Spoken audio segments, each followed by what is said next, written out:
اور تم سے روح کے بارے میں سوال کرتے ہیں، کہہ دو کہ وہ میرے پروردگار کا ایک حکم ہے، اور تم لوگوں کو بہت ہی کم علم دیا گیا ہے۔ اور اگر ہم چاہیں تو جو کتاب ہم تمہاری طرف بھیجتے ہیں اسے دلوں سے محو کر دیں، پھر تم اس کے لیے ہمارے مقابلے میں کسی کو مددگار نہ پاؤ، مگر اس کا قائم رہنا تمہارے پروردگار کی رحمت ہے، کچھ شک نہیں کہ تم پر اس کا بڑا فضل ہے۔ کہہ دو کہ اگر انسان اور جن اس بات پر مجتمع ہوں کہ اس قرآن جیسا بنا لائیں تو اس جیسا نہ لا سکیں گے، اگرچہ وہ ایک دوسرے کے مددگار ہوں۔ اور ہم نے قرآن میں سب باتیں طرح طرح سے بیان کر دی ہیں، مگر اکثر لوگوں نے انکار کرنے کے سوا قبول نہ کیا،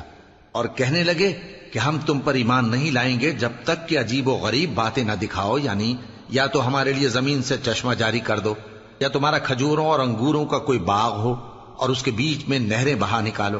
یا جیسا تم کہا کرتے ہو ہم پر آسمان کے ٹکڑے گرا دو، یا اللہ اور فرشتوں کو ہمارے سامنے لے آؤ، یا تمہارا سونے کا گھر ہو، یا تم آسمان پر چڑھ جاؤ، اور ہم تمہارے چڑھنے کو بھی نہیں مانیں گے جب تک کہ کوئی کتاب نہ لاؤ جسے ہم پڑھ بھی لیں۔ کہہ دو کہ میرا پروردگار پاک ہے، میں تو صرف ایک پیغام پہنچانے والا انسان ہوں۔